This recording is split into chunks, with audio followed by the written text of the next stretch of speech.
What's up, guys? Welcome back to my channel, where today I have a special video for you all. This is the HOA tried to kick me out of my cabin.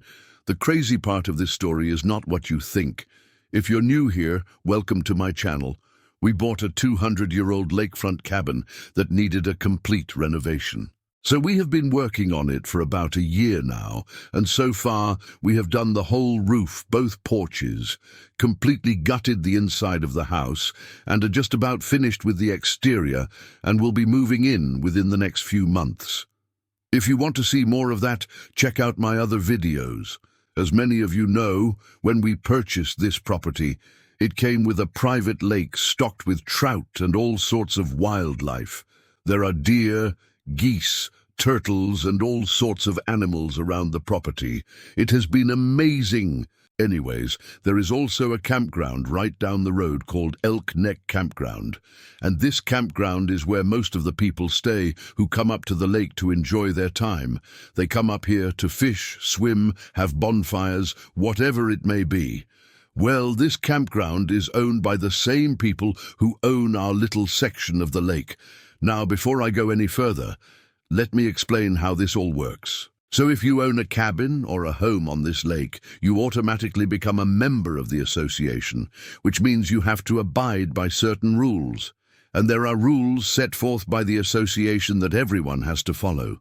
The association has the power to fine you if you break these rules. They also have the power to put a lien on your property if you don't pay your dues. But they also have the power to evict you from your property through a court order if you violate the rules or do not pay your dues. One thing about owning a home on the lake is that you must maintain access to the lake at all times.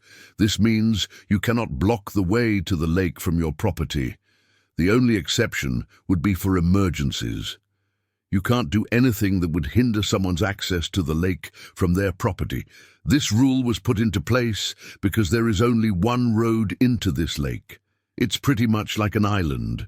You have to make sure there is always access to the lake in case of an emergency. If the fire department needs to get down here, they need to be able to get down here at any time, no matter what. Now, there is another road that goes into the lake. But that road is owned by the state, and it is very primitive. It's really not meant for everyday use. It's really only meant for emergencies or for those who have ATVs and other off-road vehicles. But the road itself is not maintained. There are huge potholes. There are fallen trees over the road.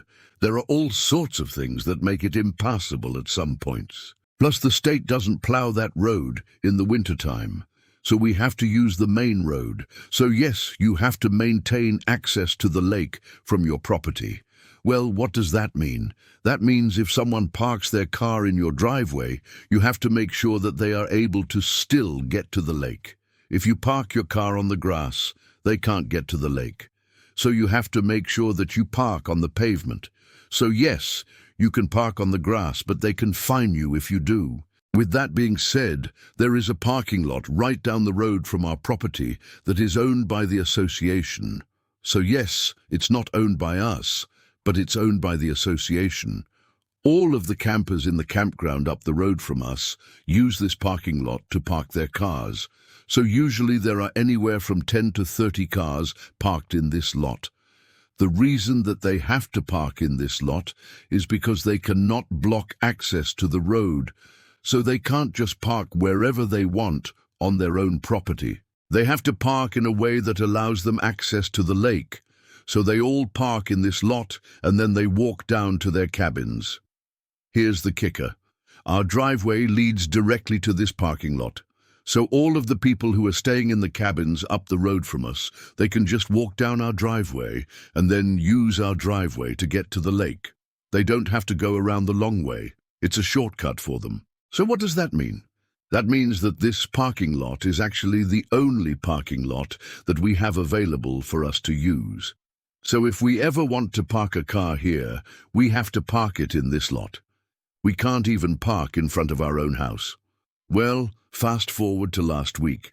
Last week we had a ton of rain, probably about 3 or 4 inches in about 2 days. This made our driveway extremely muddy, and it also made the parking lot extremely muddy. We were coming up to the lake to work on the house. We had some drywall and some lumber that we had to bring up and unload, so we decided to park our truck in the parking lot and then walk up to the house, because it was too muddy for the truck to drive up to the house. We parked our truck in the parking lot, unloaded everything that we needed, and then we went back down to move the truck. When we went down to move the truck, we noticed that the tire had gotten stuck in the mud. So we got out and started to dig the tire out of the mud. After a few minutes of digging, we decided that the best thing to do was to lay some boards down so that we could get the truck out. So we went back up to the house, got some 2x10 boards, carried them back down, and laid them down so that we could get the truck out. We got the truck out, but in doing this, we ended up compacting the mud and making ruts in the road. So fast forward a few days later. We're coming up again to work on the house, and we notice that we got a letter. So we look, and it's from the association, and it says that we have a violation because we damaged the road. The damage consisted of the ruts that were left in the road from our truck getting stuck. It says that we have 15 days from the date of the letter to correct the problem. Well, what are we supposed to do? We're not even allowed to pave our own driveway. We're not allowed to do anything to the road. So what exactly are we supposed to do? We called the president of the association and we asked him what he wanted us to do. He said that we needed to fix it, or we would be fined $100 a day until it was fixed. We told him that we were not going to be able to fix it because we aren't allowed to fix it. He said that we needed to get it fixed and that he would be in touch with us. So we thought that was the end of it. Well, this past weekend we came up to find out that we had another letter, and the letter stated that we had failed to comply with the request and that they were going to take us to court to have us evicted from the property. So that's where we're at right now. We haven't heard from them since then. I talked to the president again and told him that we hadn't received anything, and he said that it takes time and that they had to file it in court. And once the court date is set, they will notify us. So here's the crazy part. In the letter that they sent us, they threatened to evict us from the property, but they also said that we were in violation because we caused damage to the road. So here's the kicker. We own the lake, and therefore we own the road that goes to the lake. Yes, we own the lake.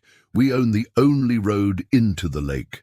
So how can they fine us for damaging the road that we own? I guess I'll find out in court.